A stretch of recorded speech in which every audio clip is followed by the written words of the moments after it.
से पहले वाले वीडियो में मैंने बताया था कला के बारे में, यानी कला को किसने क्या कहा और कला क्या है इसके बारे में बताया था।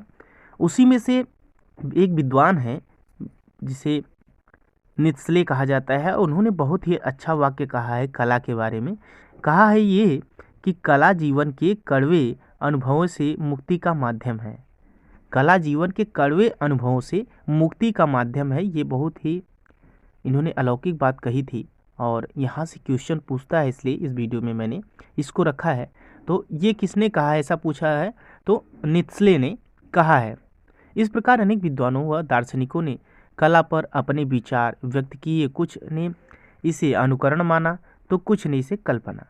इसी प्रकार विभिन्न विद्वानों ने कला के भिन्न भिन्न प्रकारों का वर्णन अपने अपने दृष्टिकोण से किया है। कुछ विद्वान ने कला को 3 भागों में विभक्ति किया है। तो दोस्तों, मैं यहाँ पे आपको ललित कलाओं के बारे में यहाँ तक मैं पिछले वाले वीडियो में बता चुका था। तो मैं बात करता हूँ ललित कलाओं के बारे में, जहाँ की पहले कुछ विद्वानों ने कला को 3 भागों में बांटा था। तो संगीत कला जिसमें है काव्य कला और चित्रकला। तो इसके बारे में डिटेल से देखते हैं। इन विद्वानों का वर्गीकरण इस बात पर निर्भर करता है कि तीनों कलाओं का आधार, भाव, रस, अनेक प्रकार के श्रेणियों में काव्य को सबसे सर्वश्रेष्ठ माना है। तो क्योंकि इसका मानना है कि रस की सबसे अधिक अभिव्यक्ति काव्य में ही संभव है, तो इस प्रकार से प्रसिद्ध जर्मन दार्शनिक हिंगेल जो है, उन्होंने ललित कलाओं को 5 भागों में बांटा है। यहाँ से ये क्वेश्चन आता है कि हिंगेल ने ललित कलाओं को कितने भागों में बांटा है। ठीक है, तो उसमें से काव्य कला, संगीत कला, चित्रकला, मूर्तिकला और वास्तुकला, यानी जो अभी भी यही कहा जाता है कि ललित कला 5 भागों में है। तो उसमें से ललित कलाओं कौन कौन सी हैं, तो यही हैं काव्य कला, संगीत कला, चित्रकला, मूर्तिकला और वास्तुकला। तो यहाँ से क्वेश्चन ये पूछता है कि ये जो ललित कलाएं हैं इसको किसने बांटा था, 5 वर्गों में किसने बांटा था। तो वहाँ जर्मन जो दार्शनिक हेगेल हैं उन्होंने बांटा था।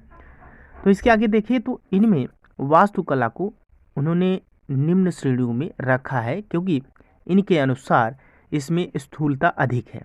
इस प्रकार वर्गीकरण के अतिरिक्त यहाँ वास्तुकला को उन्होंने निम्न श्रेणी में रखा। यहाँ से क्वेश्चन आता है कि जर्मन दार्शनिक हेगेल ने 5 कलाओं में, यानी ललित के 5 कलाओं में, जो ललित कलाएं में से किन कलाओं को सबसे निम्न श्रेणी में माना है। तो यहाँ से यही क्वेश्चन आता है, तो आप लिखेंगे वास्तुकला को।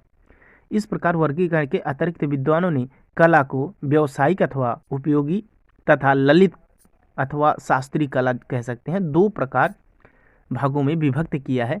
कौटिल्य काल में ललित कला तथा उपयोगी कला को चारु और कारु।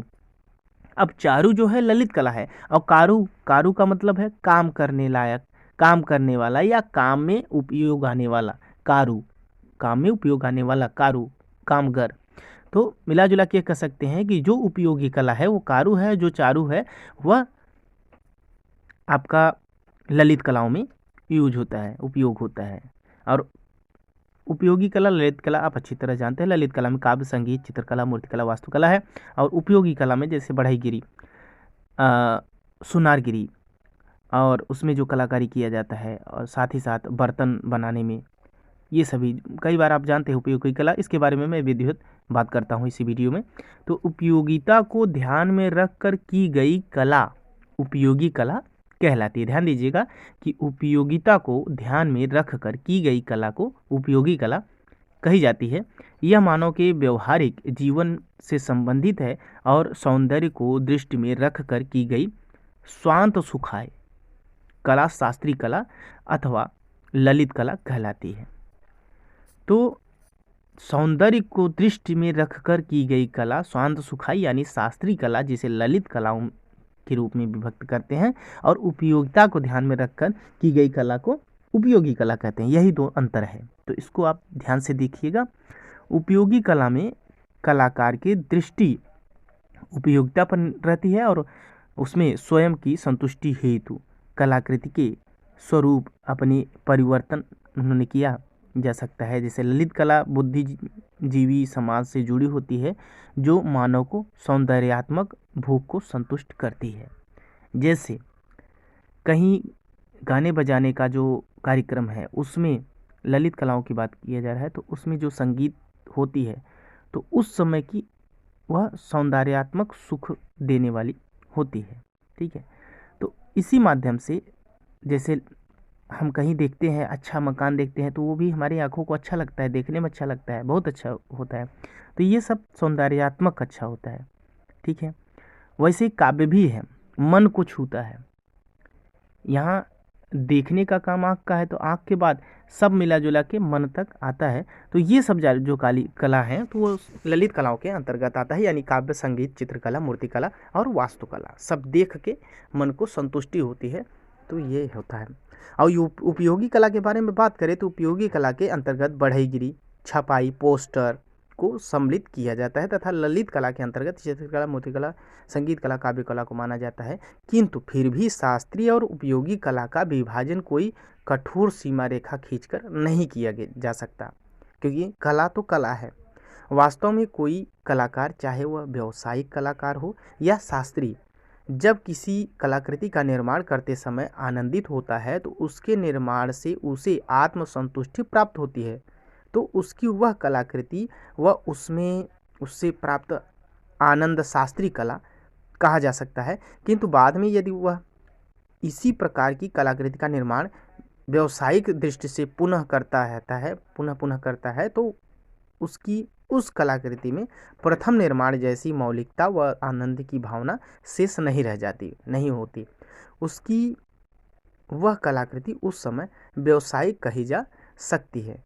तो ललित कला के से आत्मिक सुख तथा उपयोगी कला से भौतिक सुख की प्राप्ति होती है। जिस प्रकार उपयोगी कलाओं के भेद हैं उसी प्रकार ललित कलाओं के दो भेद माने जाते हैं, जिसका वर्गीकरण रूप के आधार पर किया जाता है।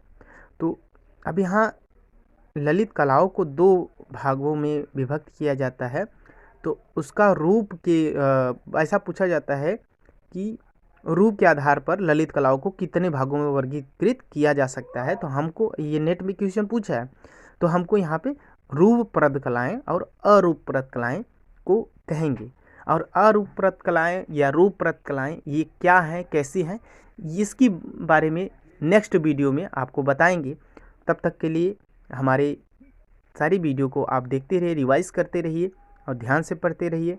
और मेरे फेसबुक पेज आर्ट ज्ञान कला को सर्च करके आप वहाँ पे जुड़ सकते हैं, फॉलो कर सकते हैं। मैं डिस्क्रिप्शन में उसका लिंक भी दे दूँगा।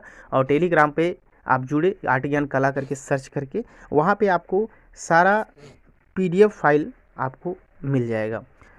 तब तक के लिए thank you, thanks for watching my video.